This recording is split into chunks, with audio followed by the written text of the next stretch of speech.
Vamos agora então, gente, direto para onde as coisas estão acontecendo. A gente está com a Gina Marques lá no Vaticano, está acompanhando tudo de pertinho.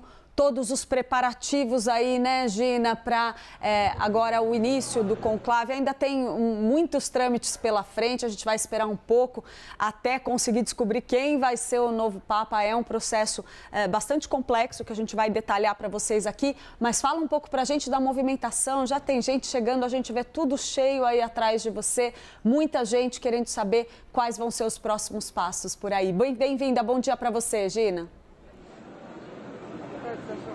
Bom dia, Clarice. Bom dia a todos aqueles que nos estão acompanhando aqui na CNN Brasil. Sim, imensa movimentação, multidões chegando e muitos, inclusive, passando com a cruz. Tem várias procissões devido ao jubileu. Essas procissões foi organizado um corredor para essas procissões, que os peregrinos partem lá do começo da Via della Conciliazione, que é aquela via de acesso, aquela rua de acesso à Basílica de São Pedro. Então, várias procissões partindo, muita comoção também e televisões do mundo inteiro, jornalistas do mundo inteiro chegando para a cobertura da morte, funeral, etc, do Papa Francisco. Comoção também e também atitudes. Por exemplo, Clarissa, para você ter ideia, a Federcalcio, que seria a Confederação de Futebol, né, seria como uma CBF brasileira, cancelou os jogos, ou se suspendeu, perdão,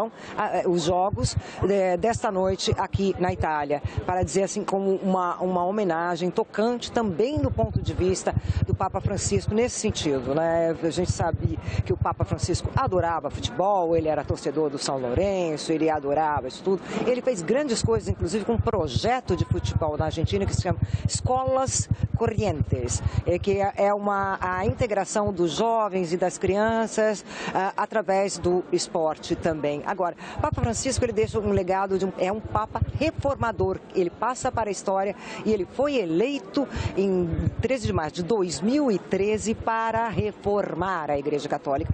Inclusive, a votação ao Papa Francisco, para a gente ter ideia, aconteceu bem rápido, ou seja, foi praticamente no segundo dia, na quinta votação, né? Ou seja, primeiro dia só uma votação no conclave, segundo dia, 2 votações pela manhã, mas na segunda votação da tarde, o Papa Francisco foi eleito. Inclusive, foi um Papa que absolutamente diferenciava-se do Papa Bento XVI, não é? O Papa alemão era um Papa introvertido, um Papa conservador e renunciou. Não? Aí eles escolheram o Papa Francisco. Ele já tinha, inclusive, se destacado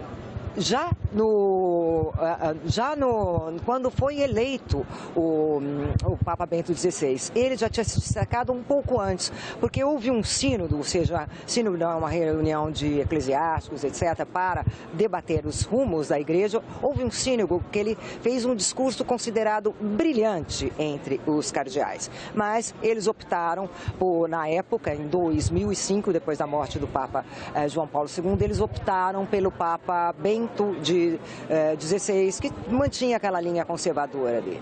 Agora, aí depois, quando houve essa renúncia do Papa Bento XVI, que todos ficaram, o mundo inteiro ficou chocado, porque havia 600 anos, era o último Papa que havia renunciado da Igreja Católica, aí foi rápida a eleição do Papa Francisco. Mas, sinceramente, ele não estava esperando, né? Tanto que ele fala, inclusive, na biografia dele, que teve uma senhora lá que falou que ele não voltaria ele chamava ela de bruxa, né? Ele não voltaria mais para a Argentina, porque ele seria eleito. Então, assim que ele foi eleito, um outro dado curioso também que demonstra a personalidade do Papa Francisco. Ele estava numa hospedaria aqui na Via della Scrofa, e ele sempre, quando ficava em Roma, ele ficava hospedado nessas simples hospedarias aqui em Roma. Ele, já vestido de Papa, foi até a hospedaria para pagar a conta, que ele não pôde voltar lá para pagar a conta dele.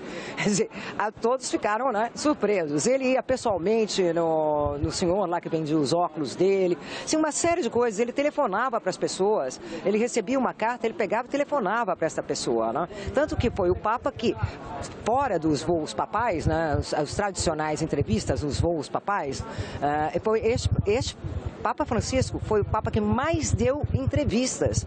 Ele não tinha medo do contato com o jornalista, ele se abria às perguntas de qualquer jornalista, não é? Ele, inclusive, uma das entrevistas mais interessantes foi logo no início para uma revista jesuíta, Civiltà Católica. E nessa entrevista ele fala uma série de coisas que realmente o porquê também que ele optou por viver na Casa de Santa Marta, que a Casa de Santa Marta foi reformada em 1996 para abrigar os cardeais que se reúnem num conclave, não é?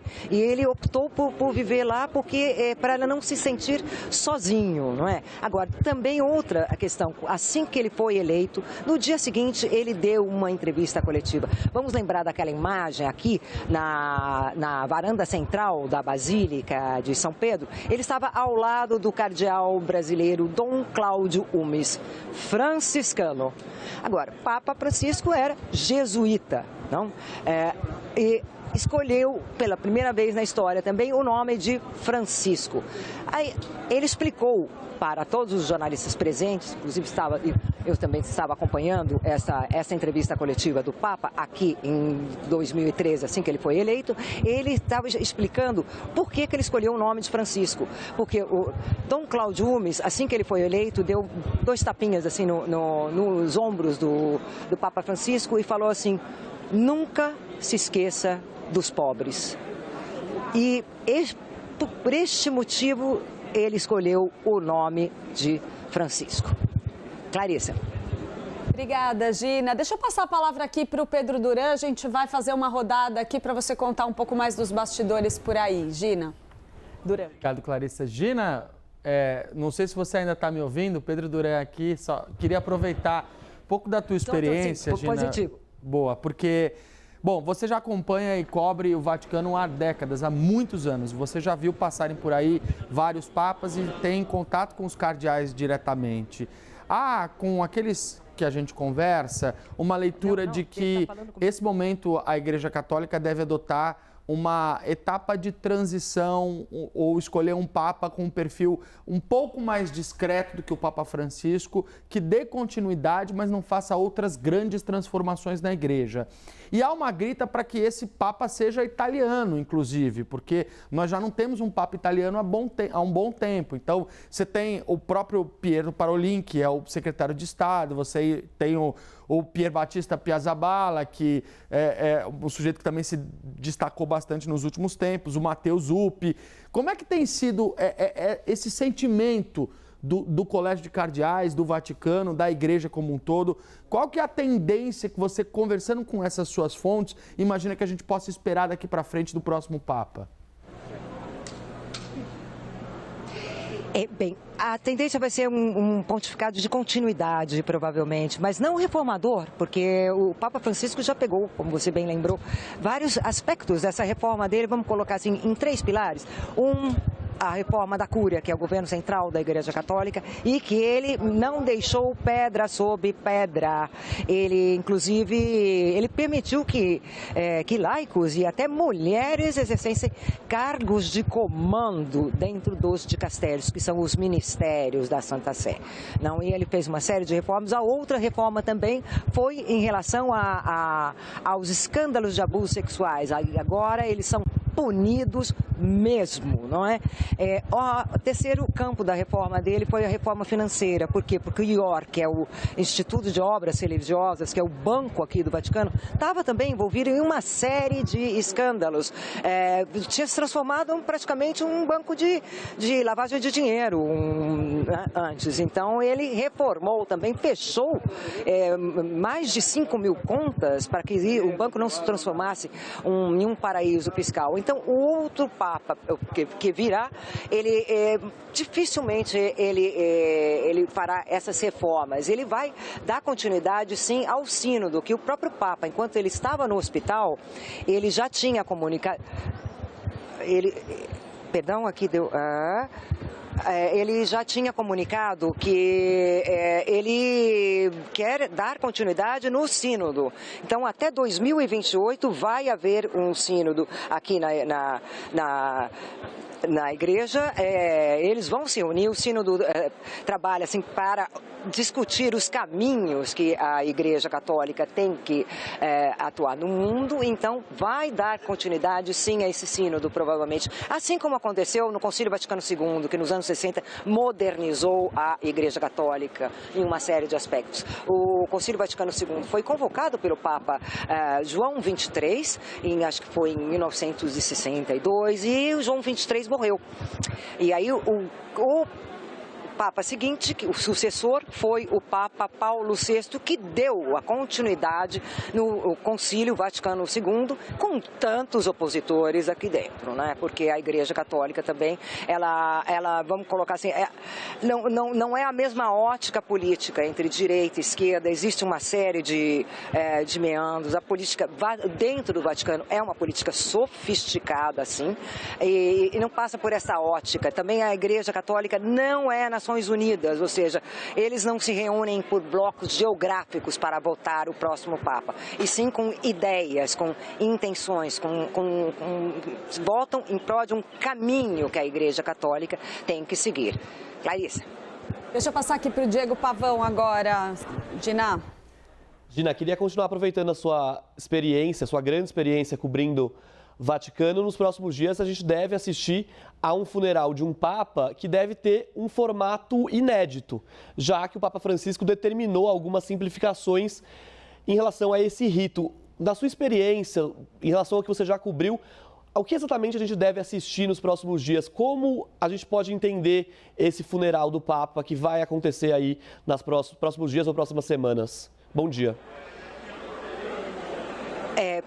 Bom dia. Então, primeiro a questão também do caixão. Isso daí foi uma norma que ele colocou. Antes o corpo do Papa ele ficava exposto ao público em praticamente uma barra, né? uma maca quase, vamos assim dizer. E agora vai ficar em um caixão. E além disso, ele pediu também para ser enterrado na Basílica de Santa Maria Maior. A Basílica de Santa Maria Maior, o próprio nome já diz, Santa Maria, é uma basílica chamada Basílica Mariana. É uma das 4 basílicas papais de Roma e ele é muito devoto à Nossa Senhora, portanto ele será enterrado lá porque é essa devoção do Papa em relação à Nossa Senhora. Agora, em relação ao funeral dele, espera-se multidões mesmo, né? Também chefes de Estado do mundo inteiro. Então Roma vai parar realmente por isso. Vai, como eu estava lembrando, no funeral de João Paulo II, que também era um Papa muito popular, as pessoas faziam fila de mais de 8 horas na fila. Elas vinham desde o centro histórico, filas imensas para dar o último adeus, não, ao Papa, no caso João Paulo II. Agora, então é isso que se aguarda, uma série de iniciativas mesmo, ainda mais nesse ano, que é o ano do jubileu, que Roma espera 30 milhões de peregrinos, e muitos já chegaram, inclusive muitos brasileiros. Pedro, é com vocês. Obrigada, Gina, por enquanto. A gente ainda vai voltar com você aqui ao longo da nossa programação. Gina Marques, que está acompanhando tudo de perto, lá direto do Vaticano, contando pra gente como vai ser todo esse funeral do Papa Francisco. Lembrando que, como a Gina estava contando, a tendência é que a gente tenha um funeral extremamente concorrido, dada a grande popularidade do Papa Francisco, porém um funeral de processos, de solenidades bastante simplificadas, como o Diego pontuou, uma demanda do próprio Papa. Ele que durante todo o seu papado aí defendeu um olhar mais voltado aos pobres, a simplicidade no exercício aí da sua função, como uma expressão de que o Papa não está ali para ser uma espécie de popstar de estrela, né, do mundo político. A gente vai seguir aqui agora, vamos olhar lá para a Argentina, gente, porque o presidente da Argentina, Javier Milei, terra natal, aliás, do Papa Francisco, postou um comunicado oficial. Ele diz que a presidência da República lamenta o falecimento e envia condolências à família. Ele destacou também, de acordo com o documento, a luta incansável do Papa Francisco para proteger a vida desde a concepção, promover o diálogo interreligioso e aproximar a vida espiritual e virtuosa dos jovens. E pontuou o desejo de Francisco pela austeridade na Santa Sé por meio de seus gestos pastorais. Por fim, Milei desejou que a lei da eternidade brilhe sobre ele. Vamos então lá para a própria Argentina com a nossa correspondente, a Luciana Tadeu, que vem para cá se juntar a nós nessa cobertura especial. Luciana, muito bom dia para você. Estamos falando do primeiro Papa latino-americano nascido na Argentina, embora de origens pais italianos. Teve ali uma simbologia muito grande isso na sua atuação e, como o Diego Pavão trouxe para a gente mais cedo, a formação dele na Igreja da Argentina foi fundamental para que ele viesse com esse perfil, esse discurso, inclusive político, que guiou a sua atuação. Conta pra gente como está a movimentação por aí, quais são as expectativas. Um ótimo dia para você. Oi, Clarissa, bom dia para você e para todos que nos acompanham. Olha, acabou de acabar aqui na Catedral de Buenos Aires a missa que foi rezada pelo arcebispo de Buenos Aires, o Monsenhor Garcia Cuerva. Rezou uma missa com a presença do prefeito de Buenos Aires, Jorge Macri. Tinha bastante fiel seguindo essa missa, acompanhando gente que chegou muito emocionada, igreja lotada, porém não abarrotada, que era o que a gente esperava para o dia em que faleceu o Papa, o primeiro Papa argentino. Ainda estão previstas para hoje missas na igreja, na Basílica de Flores, que foi a igreja onde ele descobriu, né, que ele tinha essa vocação. Ele conta num livro, numa biografia dele, que ele estava indo para um piquenique com amigos, aí sentiu uma vontade de ir se confessar e foi se confessar nessa basílica, na Basílica do bairro de Flores, e aí ele sente esse chamado, diz que sentiu aquela iluminação, que foi o momento mais bonito da vida dele, e aí ele descobre então a sua vocação realmente para a vida religiosa, algo que ele conta nas suas memórias que foi muito difícil de contar para a mãe dele, que queria que ele fizesse uma faculdade, terminasse a faculdade, virasse um profissional, mas no fim acabou aceitando a vocação do filho, mas ele conta, né, do temor, da dificuldade, ficou um tempo sem revelar justamente para ela, por medo de contar para a mãe dele dessa vocação. Então hoje deve haver missas em homenagem a ele na Basílica de Flores, que foi onde ele foi se confessar e descobriu naquele momento a vocação para a vida religiosa. E claro, espera-se que nos próximos dias aconteçam homenagens e missas nos bairros populares aqui de Buenos Aires, já que Bergoglio, o Papa Francisco aqui na Argentina, Jorge Bergoglio, foi o responsável por consolidar uma rede de padres que atuam nas favelas argentinas. Quando ele era arcebispo aqui em Buenos Aires, era muito conhecido que ele andava de metrô, andava de ônibus, sem grandes luxos, e ia visitar justamente essas favelas, esses setores mais vulneráveis da Argentina, tomava mate com a população. De fato, logo no começo do governo de Javier Milei, houve alguns atos de padres nessas favelas para defender o Papa de falas de Javier Milei, que agora, claro, se expressou dor pelo falecimento do Papa, mas que durante os seus anos prévios a chegar à presidência fez duras críticas ao Papa Francisco, chegou a falar que ele era o representante do maligno na terra. Essa foi a expressão utilizada por Javier Milei. Isso, claro, foi utilizado na campanha presidencial contra ele. O então candidato Sérgio Massa chegou a falar num debate presidencial que Milei criticou o Papa, e naquele momento Milei diz que já tinha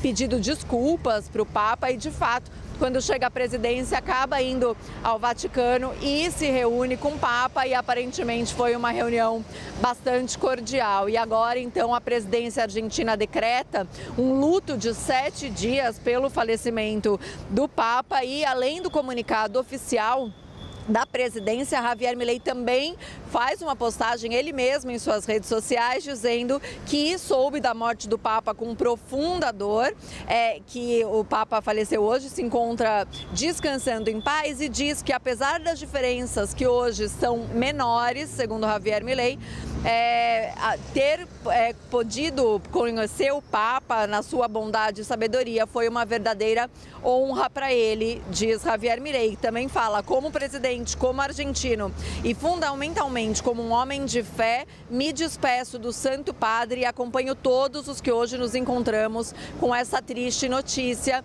Que descanse em paz, então, escreve Javier Milei em suas redes sociais em mais uma manifestação latino-americana, porque houve outras manifestações aqui na região. O presidente do Uruguai manifestou também suas condolências, o presidente do Paraguai, Santiago Peña, também se manifestou, a chancelaria venezuelana manifestou pesar pela morte do Papa. Então, diferentes manifestações, mas chama a atenção essa de Javier Milei, que foi uma pessoa que criticou muito duramente o Papa Francisco no passado, mas que acabou fazendo as pazes com ele, digamos assim, e agora mantinham uma relação cordial e chegaram a se encontrar no Vaticano, Clarice.